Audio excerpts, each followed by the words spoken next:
অর্থনীতিতে যিনি নোবেল পেয়েছেন তিনি অর্থনীতির নতুন কোনো গতি দিতে পারেন। কেন আইন শৃঙ্খলা ঠিক করতে পারেন না বলতে হবে।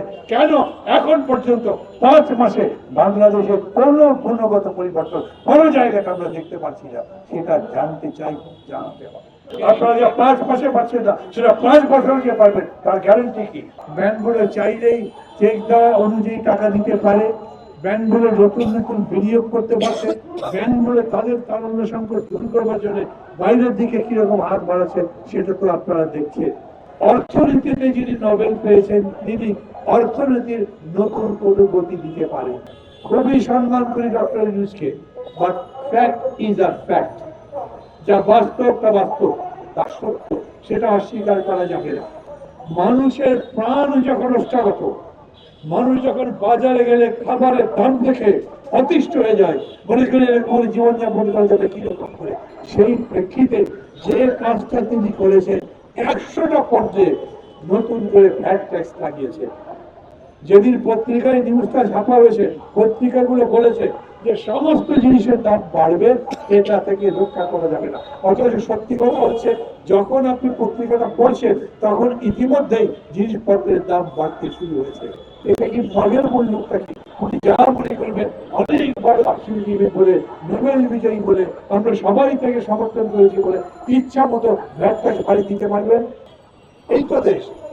আপনি যদি গর্ব করেন কেবল আপনি নোবেল বিজয়ী হয়েছেন, আপনাদের যারা যারা এই উপদেষ্টা পরিষদে আসেন তারা নিজেরা নিজেদের কাজের ক্ষেত্রে খুব সফল, সেই কথা শুনে ওই যে রিক্সা যিনি চালান, ভ্যান গাড়ি যিনি চালান, যিনি গ্রামের মধ্যে লন্ডন চালান, সেই মানুষের কি লাভ বলেন? নোবেল প্রাইজ পেয়েছেন মানে ম্যাক্রো লেভেলে বড় কাজ করে নোবেল প্রাইজ পেয়েছেন তা তো না। আপনি ক্ষুদ্র ঋণের উপরে নোবেল প্রাইজ পেয়েছেন, আপনি শান্তিতে পেয়েছেন, কারণ তারা মনে করেছে আপনি ক্ষুদ্র ঋণের উপরে এত কাজ করতে পেরেছেন যে গরিব মানুষের জন্য শান্তি ফিরে এসছে।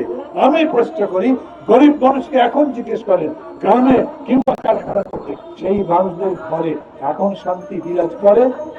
দ্রব্যমূল্যের কারণে করে না। এই হলো বাস্তব এবং এই হলো সত্যি।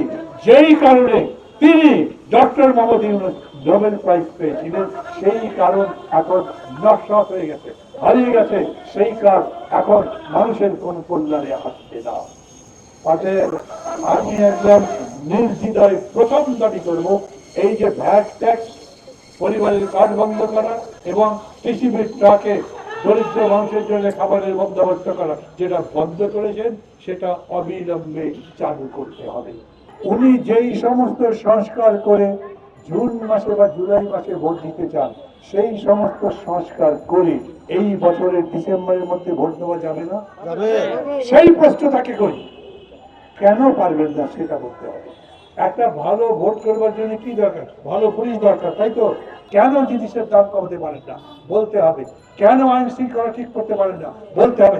কেন এখন পর্যন্ত 5 মাসে বাংলাদেশের কোনো গুণগত পরিবর্তন কোনো জায়গায় আমরা দেখতে পাচ্ছি না, সেটা জানতে চাই, জানাতে হবে। সিভিল ব্যুরোক্রেসি ঠিক করতে 1.5 বছর লাগবে, এই কথা যদি বলেন তাহলে বলতে হবে যার 9 মাসে হয় না, যার 9 মাসে হয় না তার 9 বছরে 90 বছরে হবে না।